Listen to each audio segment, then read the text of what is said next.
Il y a un facteur très important, la découverte de l'Arche de l'Alliance. Est-ce que les pressions politiques devraient continuer pour garder cette découverte souterraine? Pourquoi est-ce que cet objet d'art est-il si explosif? Jouerait-il un rôle dans les événements à venir? Y a-t-il une connexion entre l'Arche de l'Alliance et les événements qui devraient bientôt se dérouler sous le nouvel ordre mondial? L'Arche de l'Alliance était le symbole de la présence de Dieu. Sur cette boîte, il y avait un couvercle, connu sous le nom de propitiatoire ou également siège de la miséricorde.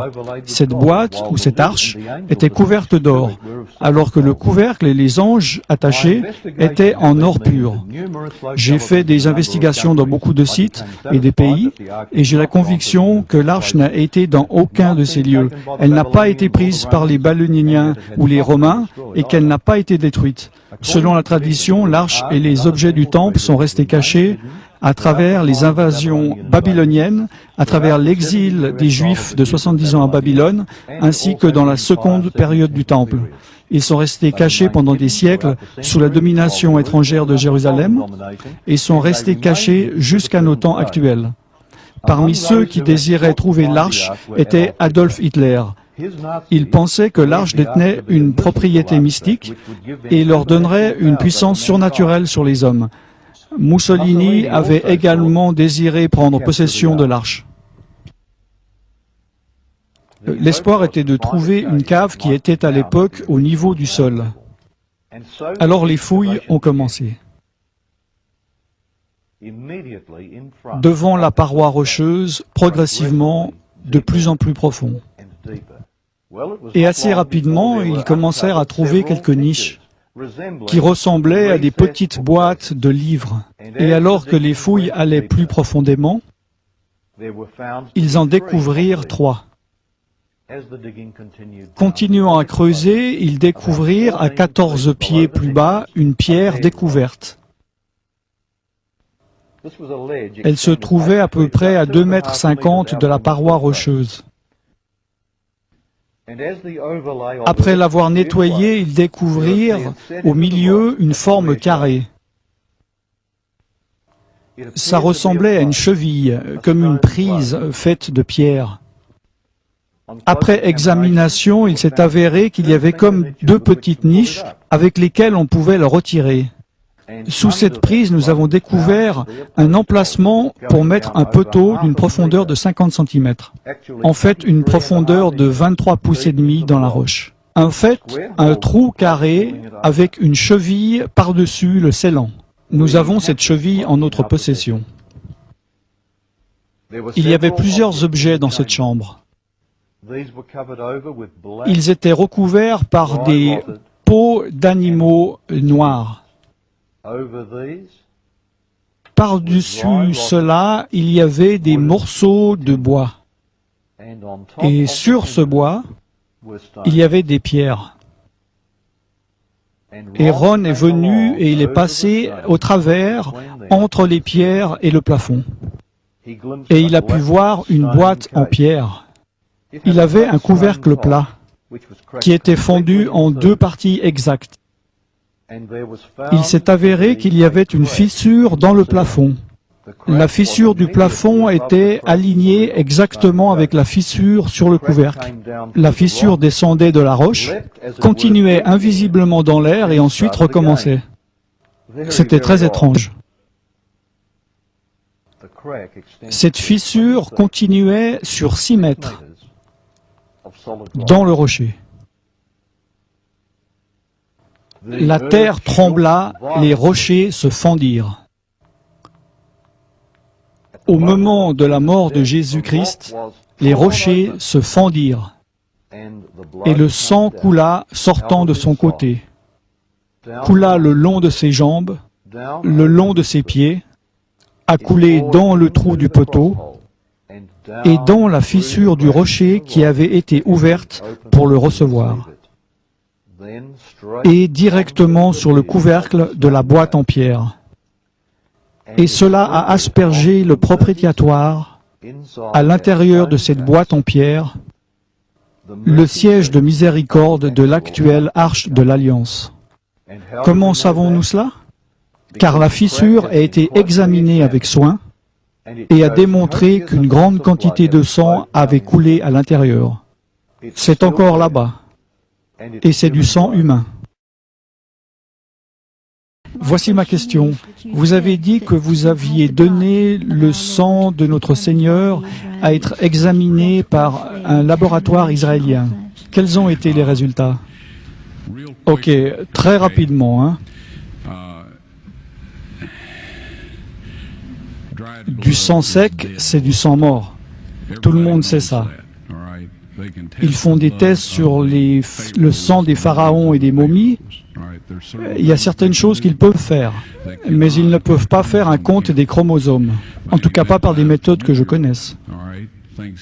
Tout est en évolution, mais moi je ne dis pas que je connais tout. Néanmoins, à ma connaissance, il est impossible de connaître le nombre de chromosomes depuis du sang séché. On peut retirer de l'ADN, mais pas des chromosomes. Cela concerne les globules blancs. Tout d'abord, dans cette analyse, j'ai pris le sang et je l'ai amené dans un laboratoire en Israël. Je me suis renseigné avec un de mes collègues où se trouvait un bon laboratoire, digne de confiance. Ils m'ont dit, là-bas c'est bien, donc j'ai dit ok. J'ai dit, prenez ce sang, s'il vous plaît, et analysez-le, et dites-moi, qu'est-ce que vous pouvez m'en dire? Ils m'ont dit, on va le reconstituer, on va le mettre à température ambiante. Pendant 72 heures, on va le mettre dans une douce centrifugeuse. J'ai dit, super, ça c'est votre affaire, mais moi j'aimerais être là quand vous l'analyserez. Donc je suis revenu, ils l'ont analysé et ils m'ont dit, bon c'est du sang humain, ça on peut le dire avec certitude. Ils ont fait les tests appropriés. Alors je leur ai dit, prenez un peu des cellules blanches pour une analyse et gardez-le à température du corps pour 48 heures. Ils m'ont dit, ça sert à rien car le sang est mort. Je leur ai dit, est-ce que, s'il vous plaît, vous pouvez quand même le faire? Et ils ont dit, ok, on le fera. J'ai dit, je veux être là quand vous le retirez et que vous l'examinerez. Je suis revenu, ils l'ont sorti, ils l'ont examiné, ils l'ont mis sous microscope. Et un technicien en a appelé un autre. Ils ont appelé leur patron. Ils parlaient en hébreu ensemble. Ils m'ont regardé et m'ont dit, Monsieur Wyatt, ce sang ne contient que 24 chromosomes. Vous voyez, chacun d'entre nous en avons 46. 23 de votre mère, 23 de votre père, 22 autosomes de votre mère, 22 autosomes de votre père. Vous avez un X de votre mère et vous pouvez avoir un X ou un Y de votre père. Ce sang avait 23 chromosomes du côté de sa mère, un chromosome Y seulement. Voyez-vous, un enfant ne pourrait pas se développer s'il n'avait pas les autosomes de sa mère. Donc toutes ces caractéristiques physiques avaient été déterminées du côté de sa mère, ses autosomes. Son côté mâle a été déterminé par ce Y qui est venu d'une source qui n'était pas d'un mâle humain. Ensuite, ils m'ont dit, ce sang est vivant. Et ils m'ont demandé, c'est le sang de qui?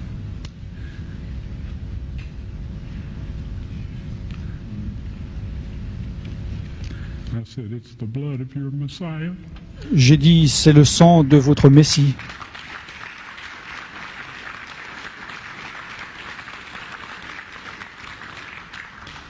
Et je peux vous dire que la vie de ces hommes ont changé.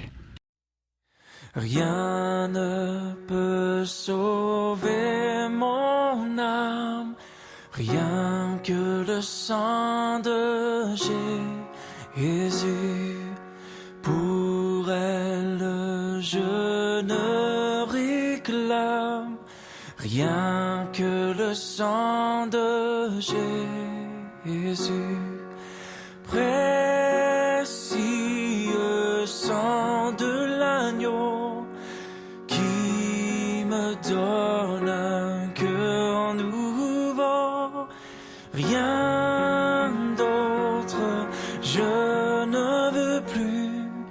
rien que le sang de Jésus.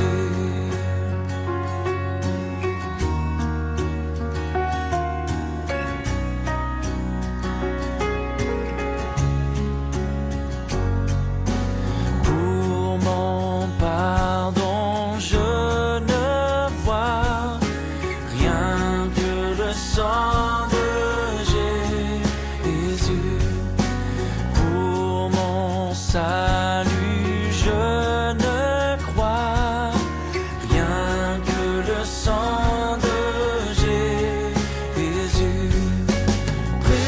Précieux sang de l'agneau qui me donne un cœur nouveau. Rien d'autre, je ne veux plus. Rien que le sang de Jésus.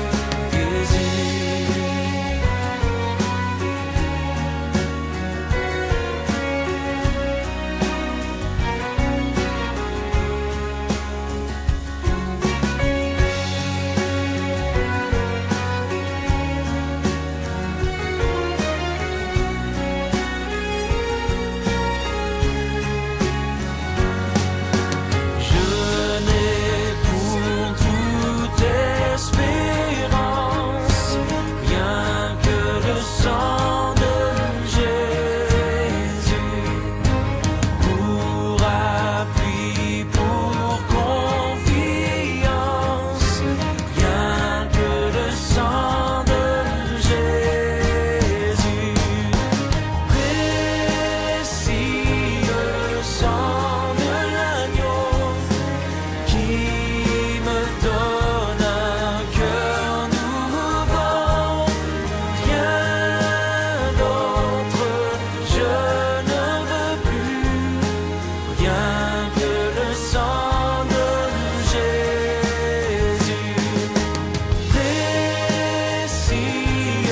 sang de l'agneau qui me donne un cœur nouveau.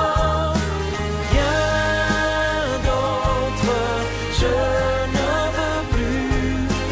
Rien que le sang de Jésus. Rien d'autre, je ne veux plus. Rien que le sang de Jésus.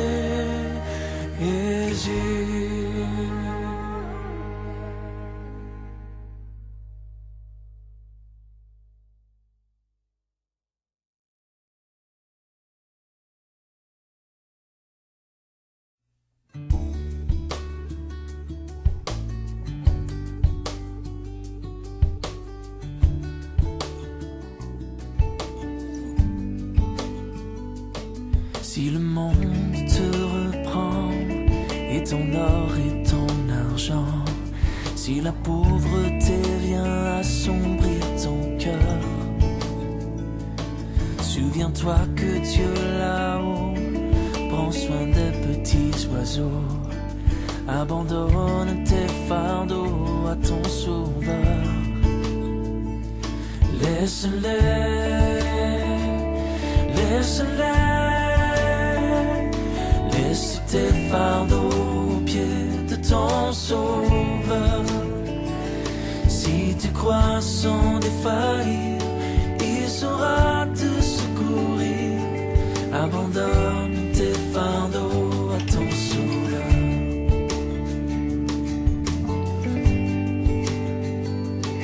Si ton pauvre corps brisé a perdu force et santé, si tu pleures et tu frémis sous la douleur, Jésus sait, il veut bénir. Jésus sauve, il veut guérir. Abandonne tes fardeaux à ton sauveur. Oui, laisse-les, laisse-les. Laisse tes fardeaux aux pieds de ton sauveur. Si tu crois sans défaillir, il saura te secourir. Abandonne tes fardeaux à ton sauveur.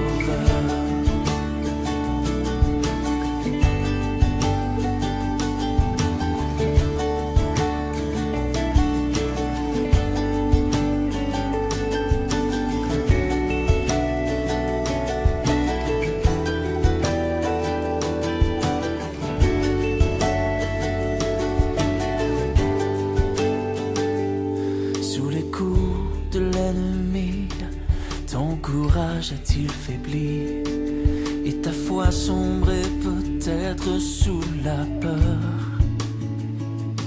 Souviens-toi que Dieu ton Père aime exaucer les prières. Abandonne tes fardeaux, ton Sauveur. Laisse-les, laisse-les, laisse tes fardeaux ton sauveur. Si tu crois sans défaillir, il saura te secourir. Abandonne tes fardeaux à ton sauveur.